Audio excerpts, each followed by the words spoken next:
The Korvax Empire had destroyed 47 different worlds before they set their eyes on Earth. Their massive fleet of 2,000 warships came out of hyperspace, right at the edge of the solar system. Commander Zekthar stood on the bridge of his flagship and looked at the blue planet in the distance. He had read all the reports about humans and found them weak. They barely had any space technology. They had only a few satellites orbiting their planet. This would be an easy victory. On Earth, President Daniel Hayes sat deep underground in a secret bunker. He watched the screens, showing the alien fleet approaching. Around him stood the military leaders and government officials. Everyone looked worried except for Admiral Catherine Moore. She stood calm and steady as she studied the enemy ships. General Craig Bennett spoke first, and his voice shook a little. He told the president that the alien fleet would reach Earth in 2 days. He said their defense satellites would not last even 10 minutes against such a powerful enemy. Daniel looked at Catherine and asked her if it was time. The admiral met his eyes and said yes. She said it was time to wake the Guardians. Daniel nodded and gave the order. Secret messages went out to 17 hidden facilities around the world. In Colorado, Colonel Marcus Flynn received the codes he had been trained to use his whole career. His hands shook as he typed the final sequence into an old computer buried 3 miles under a mountain. The moon had been watching over Earth for billions of years. Everyone on Earth knew the moon. They saw it every night. Children learned about it in school. Poets wrote about it. Lovers gazed at it. But nobody knew the real secret of the moon. Nobody knew what was hidden inside. Commander Zekthar's fleet kept moving closer to Earth. Then, something strange started happening. The moon began to shake. Sensors on the lunar surface detected massive earthquakes. The dark areas on the moon's surface started to crack open along straight lines. People on Earth looked up at the night sky and gasped in shock. The moon was breaking apart right in front of their eyes. Parents grabbed their children. People ran into the streets. Everyone pointed up at the sky. But the moon was not being destroyed. Something else was happening. Large sections of the moon's surface folded back, like doors opening. Beneath the surface were huge caverns that went hundreds of miles deep. And from those caverns came ships. Thousands and thousands of ships. They poured out in perfect formation. Each ship had weapons covering its hull. The ships kept coming and coming. Soon, there were millions of them. Commander Zekthar stared at his screens in complete horror. His computer tried to count the human ships, but the numbers kept climbing higher and higher. 10,000 ships appeared. Then 100,000. Then 1 million. The number kept going up and up. When the count finally stopped, Zekthar could not believe what he saw. 1 billion warships. The humans had 1 billion warships hidden inside their moon. His own fleet of 2,000 ships suddenly seemed pathetically small. Admiral Catherine Moore stood on the bridge of the USS Liberty. This was the flagship of the first lunar fleet. She looked at the screens showing all 1 billion human ships moving into formation. She had waited for this moment for 30 years. She had trained for it.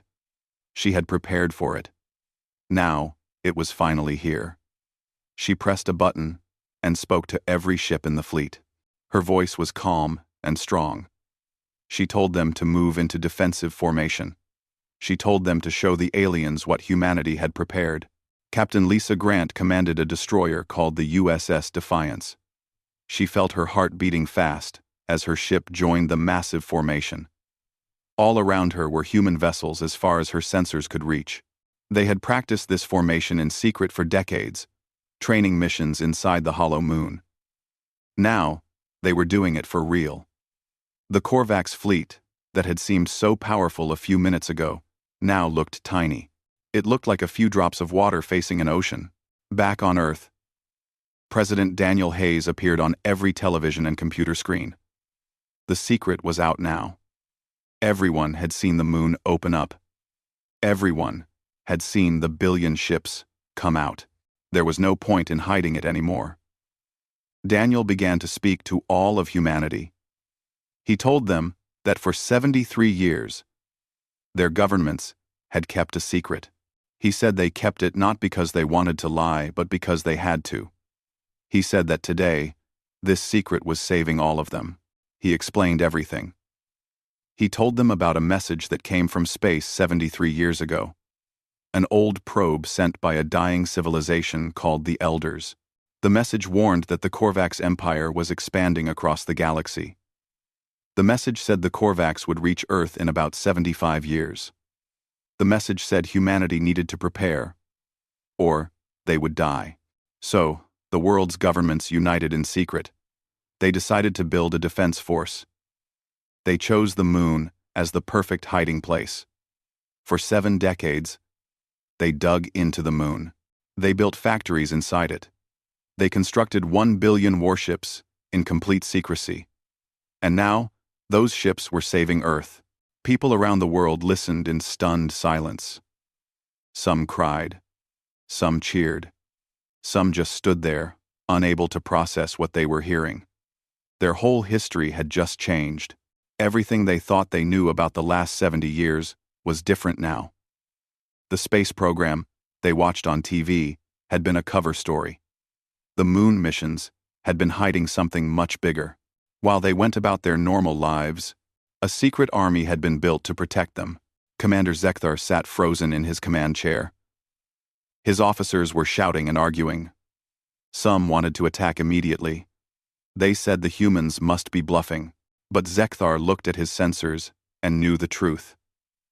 The humans were not bluffing. His fleet was outnumbered 500,000 to 1. This was not a battle. This would be a complete massacre. He had fought in 30 wars across the galaxy. He knew when a fight was lost before it even started. This was one of those times. Admiral Catherine Moore opened a communication channel to the Korvax flagship. Commander Zekthar's face appeared on her screen. His reptilian features had turned pale with fear. He tried to speak with confidence, but his voice betrayed him. He said there had been a misunderstanding. He said the Korvax had come in peace. Catherine smiled, but there was no warmth in it. She told him that his fleet was in attack formation. She said his weapons were powered up and ready to fire. She told him that human intelligence knew about the 47 worlds the Korvax had conquered. She asked him if all those worlds had also been misunderstandings. Zekthar's throat moved nervously. He tried to change the subject and asked if they could discuss terms. Catherine's voice became hard as steel. She gave him her terms.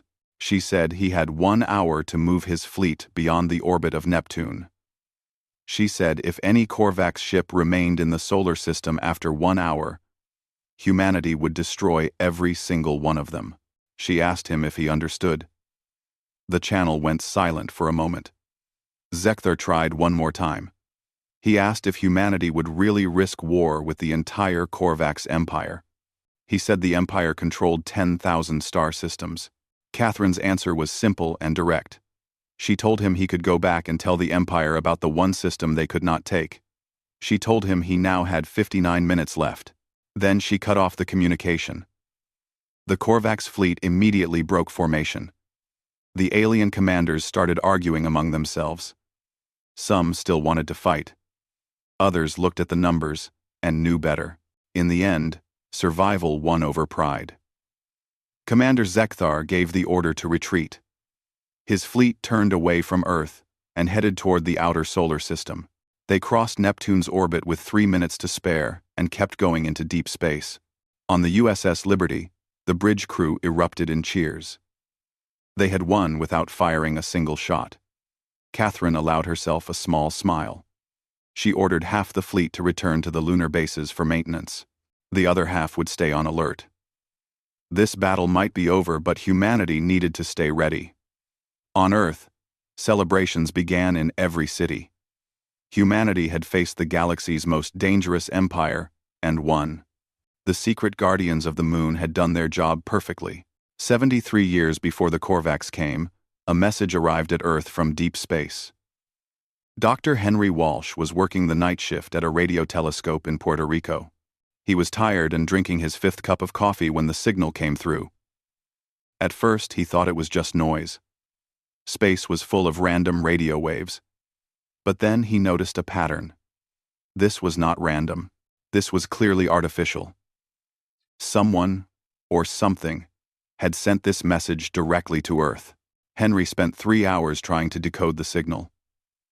When he finally broke the code, his coffee cup fell from his hand and shattered on the floor. The message was in simple mathematics that any technological civilization could understand. Once decoded, it formed words. The message said that a dangerous enemy was coming. It said humanity needed to prepare or they would die. The message came from something calling itself an elder probe. It was the last transmission of a civilization that no longer existed. Within 1 week, every major government on Earth had verified the message. Scientists checked it from every angle. It was real. The probe had been sent 300 years ago by a species called the Elders. The Korvax Empire had destroyed their civilization completely. Before the end, the Elders had sent out thousands of warning probes to other inhabited worlds. This probe had been traveling through space for centuries before reaching Earth. It contained detailed information about the Korvax Empire, their weapons, their tactics, their expansion pattern, and it contained a prediction. Earth would be targeted in about 75 years. President Elizabeth Warren called an emergency meeting with leaders from every nation. They met in secret at a military base in Switzerland. The meeting lasted for 3 days. The decision they made changed everything. Humanity would unite to prepare for the coming threat. But the public could never know. If people knew that aliens were coming to destroy Earth, society would collapse. Panic would tear civilization apart. Wars would break out as nations fought over resources. No, the preparation had to be done in complete secrecy. They would build a defense force that nobody knew existed. The moon was the obvious choice for hiding this force. The far side of the moon always faced away from Earth. Nobody on Earth could see it directly. The moon's lower gravity made construction easier. Using technology disguised as normal space missions, humanity began the greatest construction project in history. They called it Operation Lunar Shield. General Paul Anderson was put in charge of the early work. He recruited scientists, engineers, and military people from every country. All of them took an oath of absolute secrecy. Breaking that oath meant life in prison. Dr. Claire Stevens led the science team. She was a brilliant physicist who had been working on fusion engines. Her breakthrough made the whole project possible. She developed engines that were powerful, efficient, and could be built quickly. Without her work, humanity could never have built so many ships. She told her team they were not just building machines. They were building hope. They were building the survival of the human race. The excavation itself was amazing. Teams used special plasma drills that worked silently. They carved out enormous hangar bays inside the moon. The removed rock and dust was not wasted. It was processed into raw materials for building the ships. Everything was recycled. Nothing was thrown away. Slowly, over years and then decades, the inside of the moon was hollowed out and transformed into the largest factory humanity had ever created. Commander Greg Harper trained the first pilots. He built simulator rooms so realistic that pilots could not tell the difference from real flight. These first pilots would later train the next generation. Those pilots would train the generation after that. Over 70 years, millions of people learned to fly warships, all in secret, all preparing for a day they hoped would never come. The training happened in the dark side of the moon, where Earth-based telescopes could not see. Money for the project came from every nation on Earth. It was hidden in thousands of different budgets. Some came from military spending. Some came from space programs. Some came from scientific research funds. The global economy actually grew stronger because of all this secret spending. Economists noticed the growth, but could never quite explain why it was happening. They did not know that trillions of dollars were being spent on humanity's survival. Dr. Aaron Mitchell invented the stealth coating that kept everything hidden. The hangar doors on the moon's surface were covered with material that looked exactly like normal lunar rock. Even the most powerful telescopes on Earth could not tell the difference. Satellites that took pictures of the moon saw nothing unusual. The secret was perfect. On Earth, the official space program continued as a distraction. Astronauts went to the International Space Station. Robots were sent to Mars. Private companies started launching rockets. The public watched all of this and thought it was the real space program. They had no idea that the real work was happening in secret. The moon missions they saw on television were cover stories for something much bigger. Colonel Janet Price was given command of the first completed warship. It was called the USS Guardian. She flew it through the lunar caverns on its first test flight. The ship handled perfectly. The weapons worked flawlessly. She sent a message back to command, saying that the Korvax would not know what hit them. That was year 25 of the project. Only 50 years left until the predicted arrival. By year 50, 500,000 warships had been completed. The construction was accelerating. Automated factories had been built inside the moon. These factories could build ships without human workers. Robots did most of the work. Humans just supervised and made sure everything was running smoothly. By year 60, the number of completed ships reached 500 million. The final 15 years saw even faster construction. New factories came online every month. The moon's interior had become one giant shipyard. Admiral Victor Blake created the training system that would prepare crews for combat. Most ships would be controlled by artificial intelligence. Computers could react faster than humans, but humans would command the larger ships and make the important decisions. Every ship could be piloted by a person, if necessary. But normally, thousands of ships would be controlled by one human commander. This allowed a smaller number of trained people to operate a massive fleet. The fleet was not just weapons. Medical ships were built to treat wounded crew members. Supply vessels carried food, water, and ammunition. Repair ships could fix damaged vessels. Mobile factories could build replacement parts. Humanity had learned from the Elders' mistake. The Elders had fought bravely, but they did not have good logistics. They could not keep their fleet supplied during a long war. Humanity would not make that mistake. President Daniel Hayes was elected 3 years before the Korvax were predicted to arrive. On his first day in office, he was taken to a secret briefing room.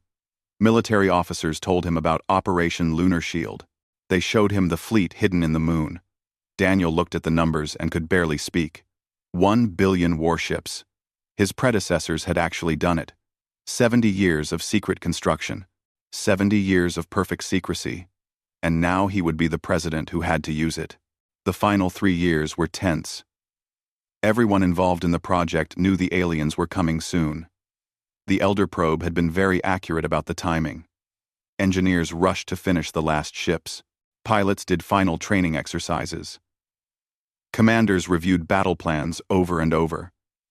And ordinary people on Earth went about their normal lives, completely unaware that their world was about to change forever. When the Korvax finally arrived, humanity was ready. The moon cracked open and revealed what had been hidden for 7 decades. 1 billion warships emerged from their secret berths. The impossible had been achieved.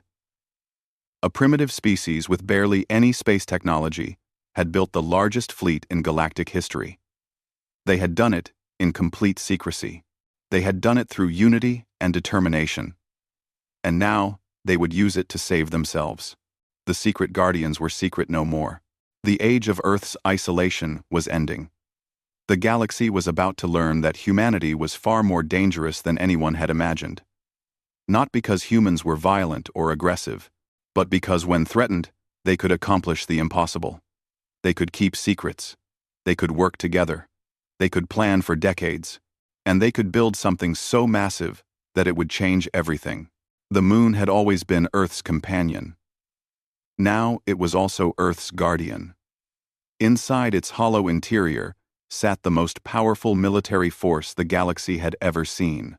And that force was commanded by people who had spent their entire lives preparing for one purpose: to protect Earth, to protect humanity, to make sure that the species would survive no matter what threats came from the stars. The Korvax fleet hung in space like insects frozen in amber. Every commander stared at their sensors in disbelief. The numbers made no sense. Commander Zekthar's tactical officer kept recounting, and his voice shook as he reported the results. 997,342,000 active vessels. All of them had weapons powered up. All of them were moving into a defensive formation around Earth. The officer's hands trembled as he worked his console. Zekthar had been a warrior for 40 years. He had conquered 30 different star systems. He had seen desperate last stands, where primitive species threw everything they had at his fleet. He had seen overwhelming victories where entire civilizations surrendered without firing a shot. But he had never seen anything like this. The intelligence reports had said humans were weak. They barely had rockets. They had no defense fleet. The reports were not just wrong. They were catastrophically, impossibly wrong. Zekthar ordered his communications officer to open a channel to the humans. Perhaps this was all a misunderstanding. Perhaps they could negotiate. On the USS Liberty, Admiral Catherine Moore received the incoming message. She told Lieutenant Ryan Cooper to put it through. The holographic display flickered to life and showed Zekthar's reptilian face. His scales had turned a pale gray color. Catherine knew enough about Korvax biology to recognize that as a sign of extreme fear. Zekthar tried to sound calm and reasonable. He said there had been a grave misunderstanding. He claimed the Korvax had come seeking peaceful contact with humanity. Catherine smiled, but it was a cold smile with no friendliness in it. She pointed out that his fleet was in battle formation. She noted that all his weapons were powered up and ready to fire. She told him that human intelligence knew all about the 47 star systems the Korvax had conquered. She asked him if all those civilizations had also experienced misunderstandings. Zekthar's throat sac inflated nervously. This was another Korvax sign of stress. He tried a different approach and suggested they could discuss terms. Perhaps reach some kind of agreement. Catherine's response was direct and brutal. She gave him exactly 1 hour to move his entire fleet beyond the orbit of Neptune. If any Korvax ship remained in the solar system after that deadline, humanity would destroy every single vessel. She asked him very clearly if he understood her terms. Captain Lisa Grant watched the exchange from her position on the USS Defiance. She felt fierce pride in her admiral. Catherine was not backing down 1 inch. She was not negotiating. She was dictating terms like the victor she already was. Around Lisa, her crew waited at battle stations. They were ready to fight if needed. But they also knew that fighting might not be necessary. The numbers spoke for themselves. The communication channel went silent for a long moment. Then, Zekthar made one last attempt to save face. He asked if humanity would really risk war with the entire Korvax Empire. He reminded them that the Empire controlled 10,000 star systems. He said the fleet at Earth was just a tiny fraction of the Empire's total military power. Surely the humans did not want to make an enemy of such a vast empire. Catherine's answer was perfect in its simplicity. She told Zekthar he could return to his empire and tell them about the one system they could not conquer. She informed him that he now had exactly 59 minutes remaining. Then she closed the channel. No more discussion. No more negotiation. The ultimatum had been delivered. Now Zekthar had to decide whether to retreat or die. Inside the Korvax flagship, chaos erupted. Commanders argued with each other at the top of their voices. Some wanted to attack immediately. They said the humans must be bluffing. They claimed no species could actually operate 1 billion warships effectively. It must be some kind of trick. Perhaps most of the ships were empty decoys. Admiral Drake Sullivan, commanding the 2nd Lunar Fleet, watched the Korvax formation on his tactical display. He could see the alien ships moving erratically. Their formation was breaking apart. They were clearly arguing about what to do. On Earth, President Daniel Hayes decided it was time to tell the world the truth. The secret was out anyway. Billions of people had seen the moon crack open. They had watched the ships emerge on live television. Social media was exploding with confusion and fear. Daniel appeared on every screen and every channel. His face was calm and confident as he began to speak. He told humanity about the warning message from 73 years ago. He explained Operation Lunar Shield.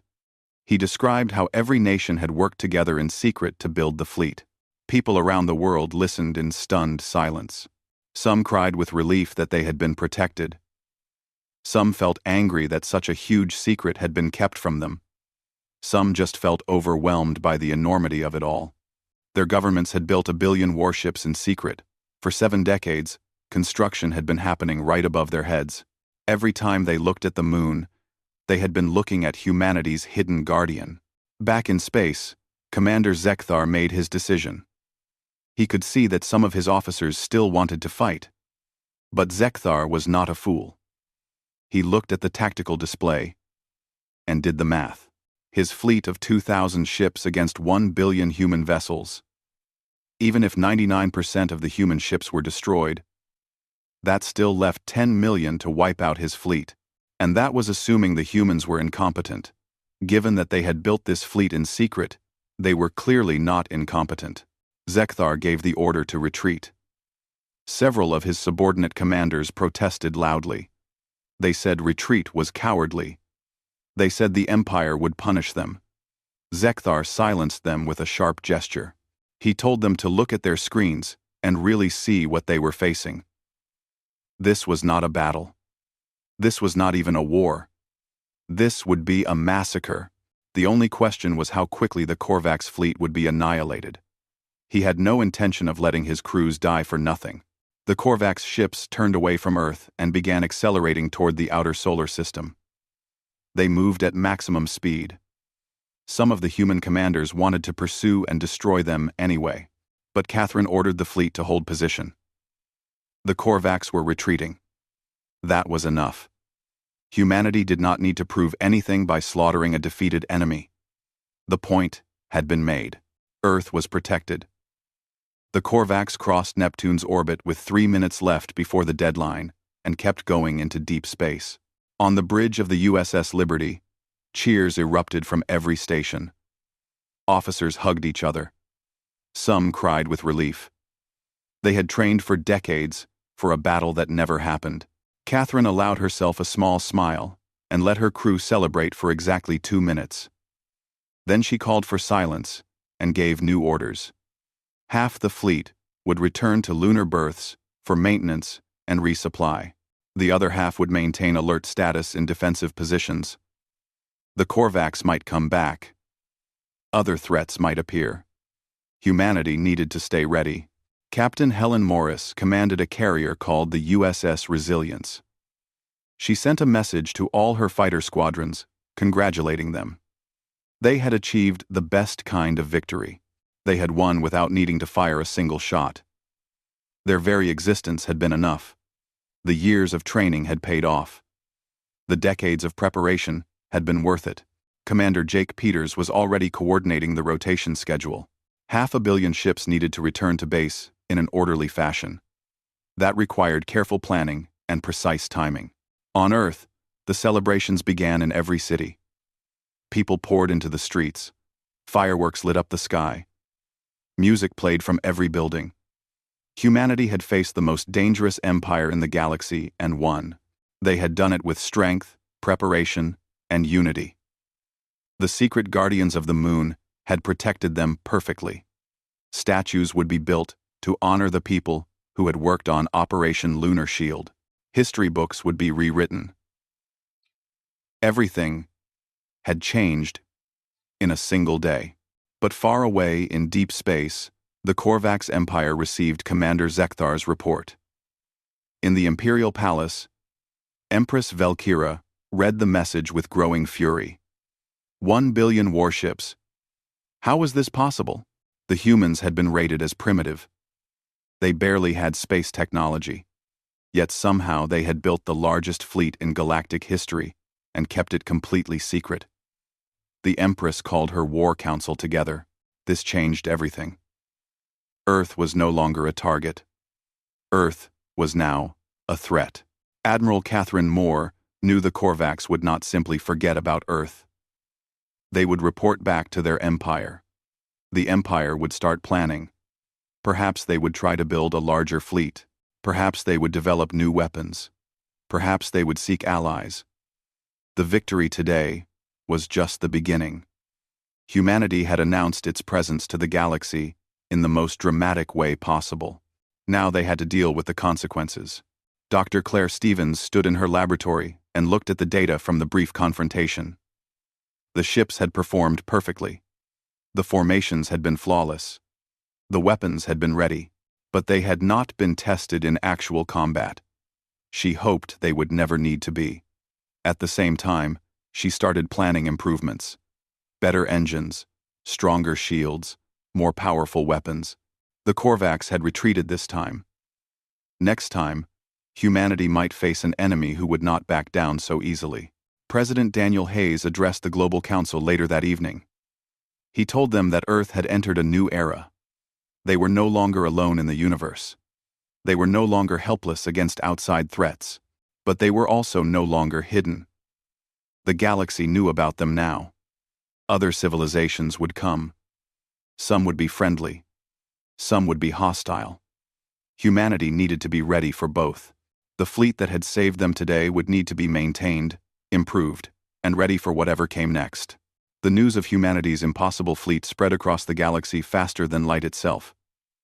Every civilization with hyperspace communication heard about it within days. In the Korvax Imperial Palace, Empress Valkyra sat on her throne and tried to control her rage. Her scales had turned dark crimson, which meant she was furious. She looked at her war council and demanded answers. How had their intelligence failed so badly? How had the humans hidden 1 billion warships? Grand Admiral Torvak was the oldest and most experienced military commander in the Empire. He had fought in over 100 battles and conquered dozens of worlds. He studied the data that Commander Zekthar had sent back. The holographic display showed the human fleet in perfect formation.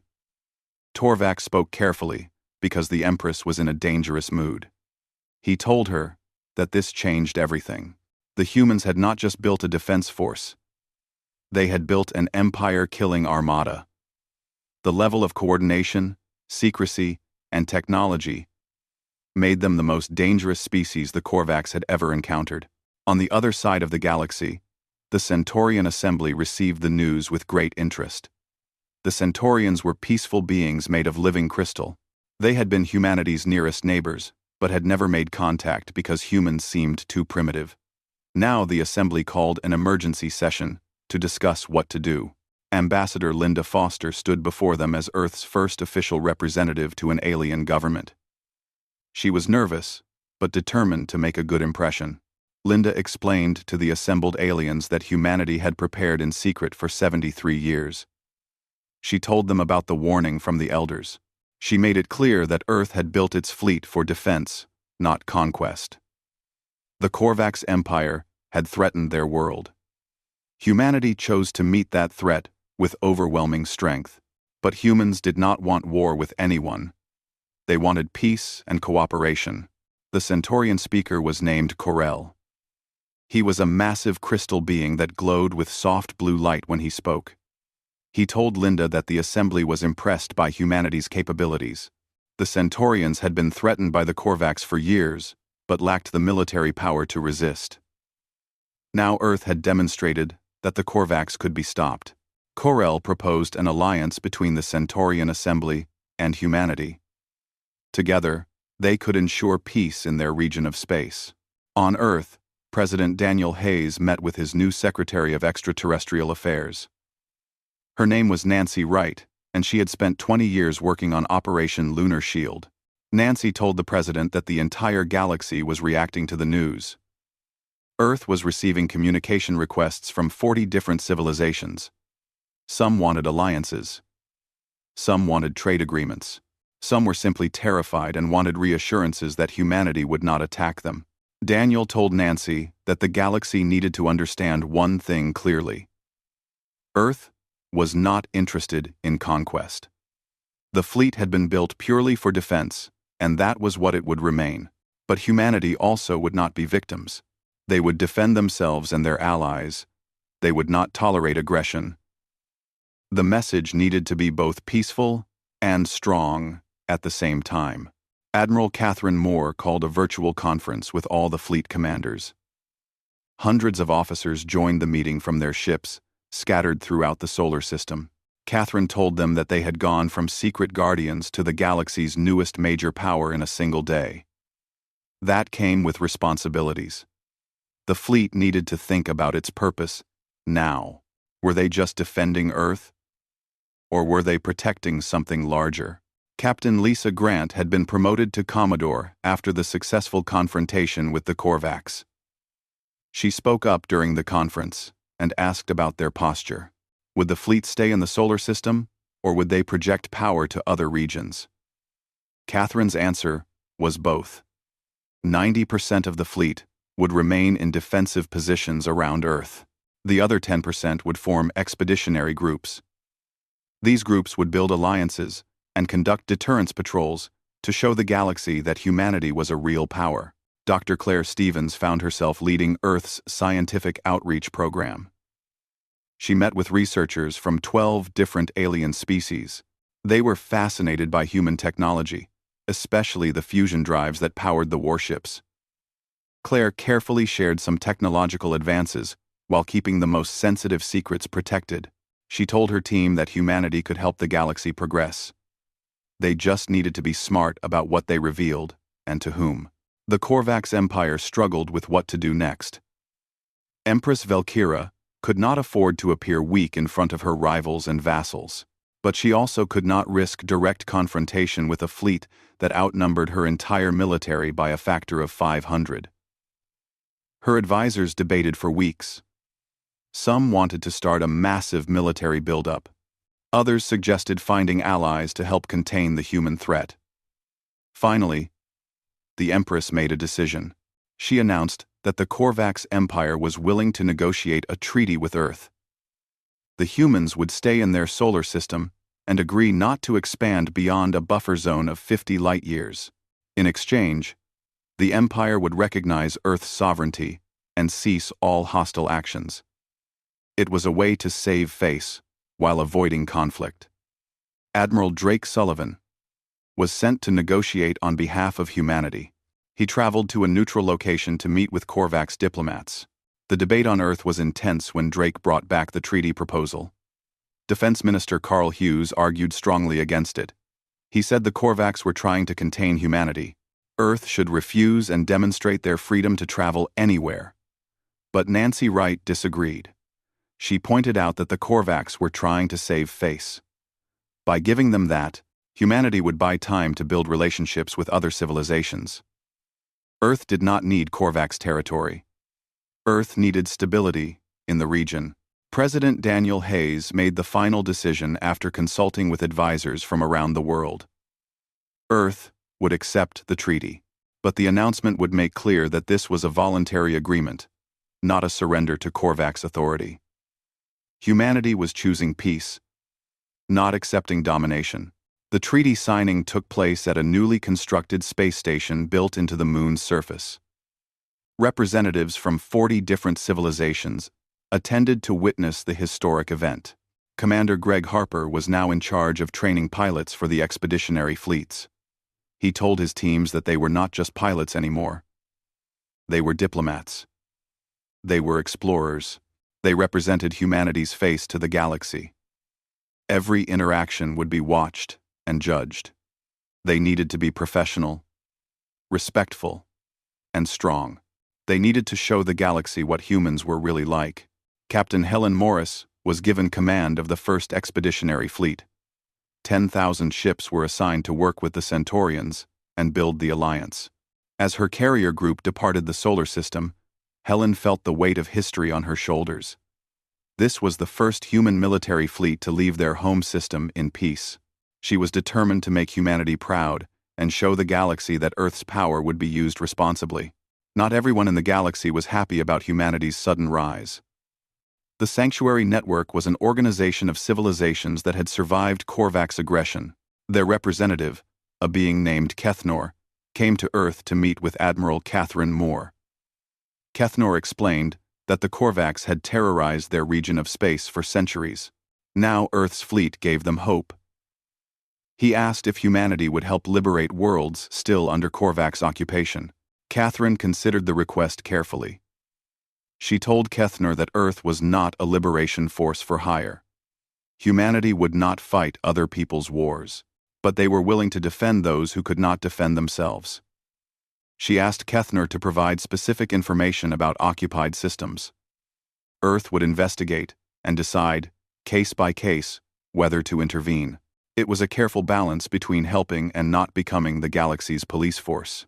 Behind the scenes, Colonel Marcus Flynn worked tirelessly to map the true political situation in the galaxy. His intelligence teams gathered information from every source they could find. What Marcus discovered was troubling. He reported to Catherine that the Korvax Empire was not the only major threat. There were at least 3 other powerful civilizations watching Earth carefully.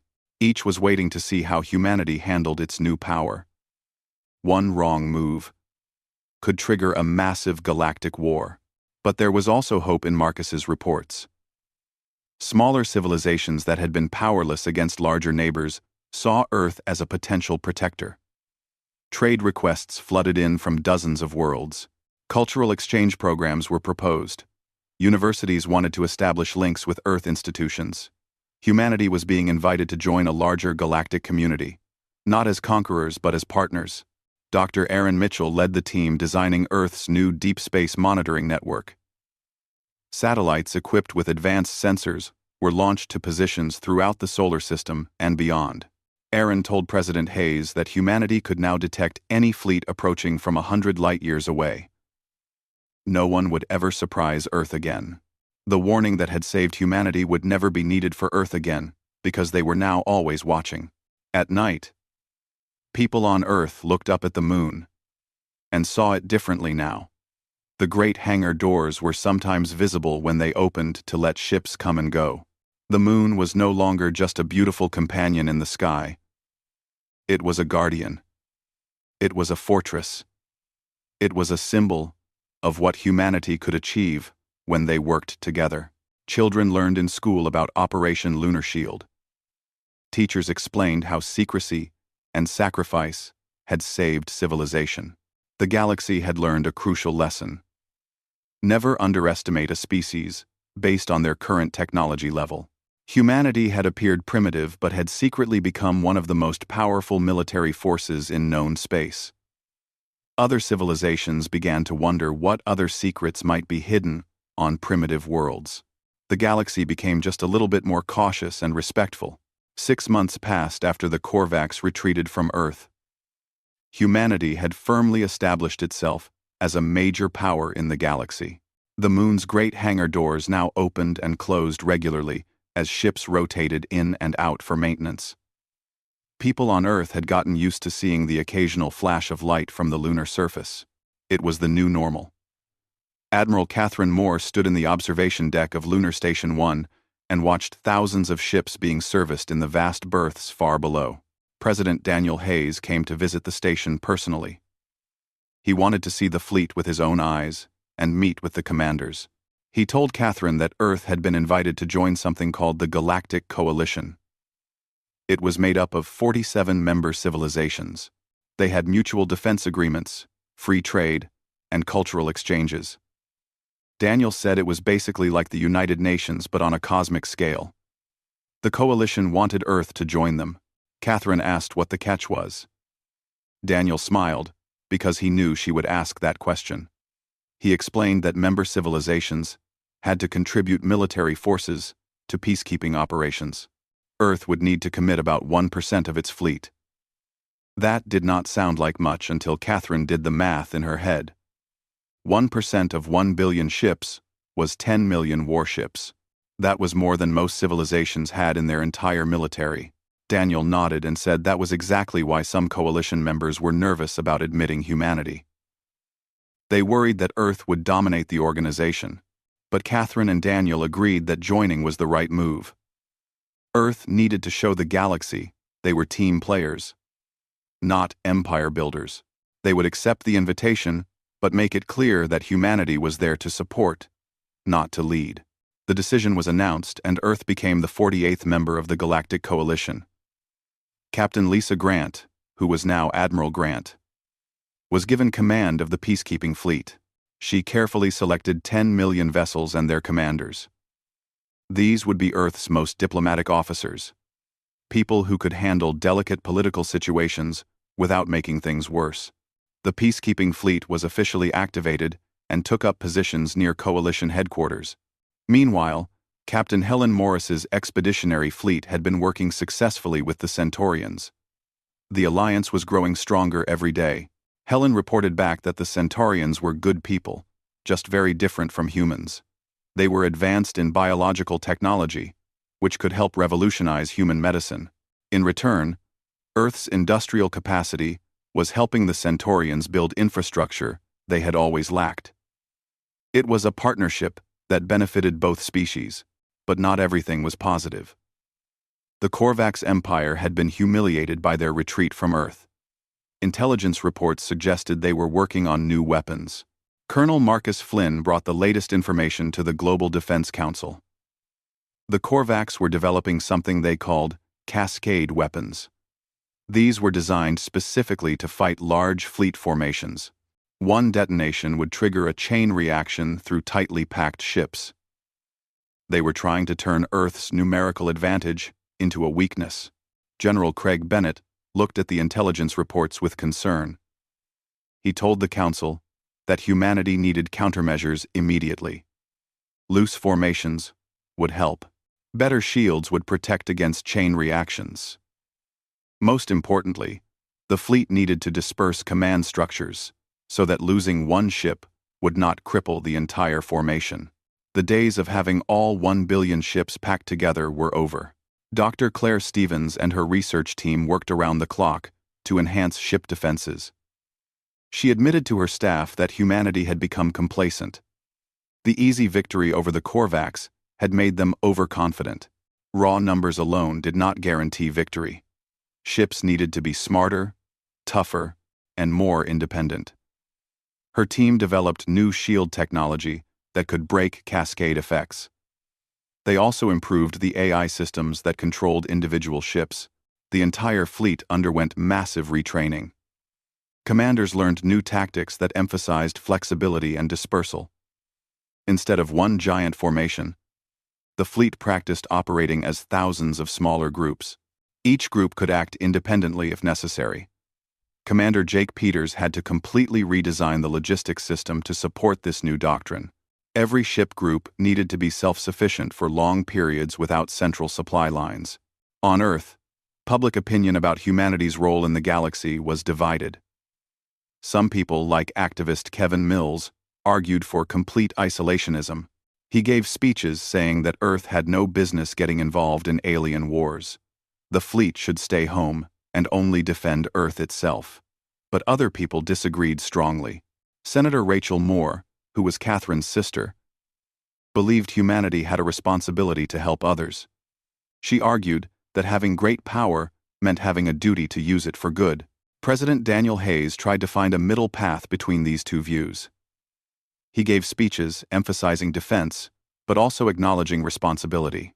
Earth would not be the galaxy's police force, but neither would they hide while others suffered. It was a careful balance that not everyone liked. But most people understood that there were no easy answers when dealing with galactic politics. The balance was tested when the Korvax attacked a coalition member world called Threshka. It was a small planet with a population of only a few million. They had almost no military. The Korvax sent 5,000 ships to conquer them. It was clearly a test. The Korvax wanted to see if Earth would actually honor its commitment to defend coalition members. If humanity did nothing, the coalition would fall apart. Everyone would know that Earth's promises meant nothing. Admiral Grant received the orders and deployed immediately. 2 million warships from the peacekeeping fleet entered the Threshka system within hours. The Korvax commander found himself suddenly facing overwhelming force. He tried to retreat, but Grant was ready for that. She ordered her ships to surround the Korvax fleet. Then she opened a communication channel and gave them a simple choice: surrender immediately or be destroyed. The Korvax commander looked at his tactical display and knew he had no options. He could not fight. He could not run. He ordered his fleet to surrender. Human boarding teams took control of the Korvax ships. The crews were taken into custody. The vessels were impounded and would eventually be returned to the Korvax Empire after diplomatic negotiations. It was Earth's first actual combat operation, though not a single shot had been fired. The galaxy noticed immediately. The Korvax Empire had been directly challenged and defeated again. Empress Valkyra faced enormous pressure from her own government to respond. But her military advisors showed her simulations of what would happen in a full war with Earth. Even with cascade weapons, even with new tactics, the Empire would lose. The numbers were simply too overwhelming. Valkyra faced a choice between pride and survival. To everyone's surprise, the Empress requested a summit with President Daniel Hayes. The meeting would take place at a neutral coalition diplomatic station. When Daniel told his advisors about the request, some thought it was a trap. But Catherine believed it was genuine. The Korvax had finally accepted reality. They could not defeat Earth through military means. The only path forward was negotiation. The summit took place 3 weeks later. Daniel and Valkyra sat across from each other in a conference room designed for interspecies meetings. The Empress spoke first, and her words were blunt. She admitted that the Korvax had been bested twice by humanity. She said the Empire could continue this rivalry and spend centuries preparing for the next confrontation, or they could find a different way forward. She proposed a new kind of treaty. The Empress suggested that the Korvax Empire would cease all expansion and military aggression. They would focus on internal development instead of conquest. In exchange, Earth would use its influence in the coalition to help the Empire transition. The Korvax needed economic support and technological assistance to shift from a war economy to a peaceful one. It was a stunning proposal. The galaxy's most aggressive empire was offering to reform completely. Admiral Catherine Moore was at the summit as military advisor. She was deeply skeptical. She asked Valkyra why humanity should trust the Korvax after everything they had done. The Empress's scales changed to a pattern that meant resignation or acceptance. She said the alternative to trust was eventual mutual destruction. Earth had proven they could keep secrets and accomplish impossible things. The Korvax had proven they could conquer, but not sustain. Perhaps together, they could create something better than either could build alone. The negotiations took months and were often difficult. Hardliners on both sides protested loudly. Some Korvax military leaders tried to stage a coup against Valkyra. Some human politicians accused Daniel of being naive. But slowly, carefully, a framework emerged. The Korvax would reduce their military over 20 years. Coalition observers would verify compliance. Earth and other coalition members would provide economic aid and technology to help the transition. Daniel presented the treaty to the Global Assembly for ratification. He told them honestly that the treaty would not be perfect. There would be violations. There would be setbacks. There would be times when trust broke down. But peace was never perfect. Peace was messy and complicated and sometimes frustrating. It was also better than the alternative. The treaty passed with strong support from most nations. The Korvax Reform Treaty was signed in a ceremony attended by representatives from across the galaxy. It was a historic moment. The most feared empire in known space had agreed to transform itself, not through defeat in war but through negotiation and mutual benefit.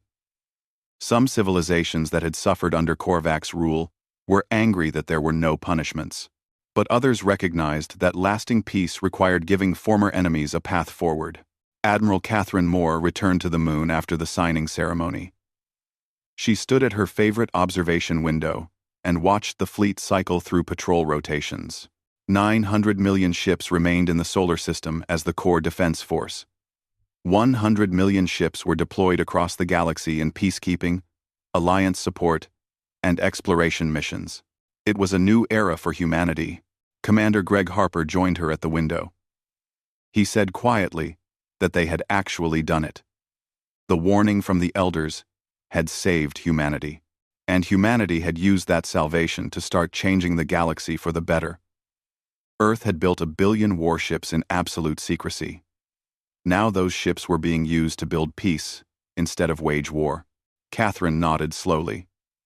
She told Greg that the moon would always stand open now. The hangar doors would never be hidden again. They were a reminder of what humanity could achieve through unity and determination. When threatened with extinction, humans had come together. They had worked in secret for 73 years. They had built something impossible, and now they were proving that strength could be used for more than just destruction. Far below, in the deep lunar caverns, automated factories continued their work. New ships were still being built, but at a slower pace. These new vessels incorporated technology shared by coalition partners. Each new ship was better than the last. The fleet that had emerged from hiding would continue to evolve and improve. Dr. Aaron Mitchell oversaw the integration of Centaurian biotechnology into human ships. Dr. Claire Stevens worked on even more efficient fusion drives using Korvax engineering principles. On Earth, children grew up in a world that knew it was part of something larger. They learned about the galaxy in school. Some dreamed of joining the fleet.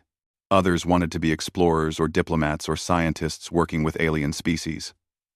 The age of Earth's isolation was truly over. Humanity had announced itself to the cosmos in the most dramatic way possible. Now they had to live up to the responsibility that came with such power. President Daniel Hayes addressed the world one final time before his term ended. He spoke about the journey humanity had taken. 73 years ago, a desperate warning arrived from a dying civilization.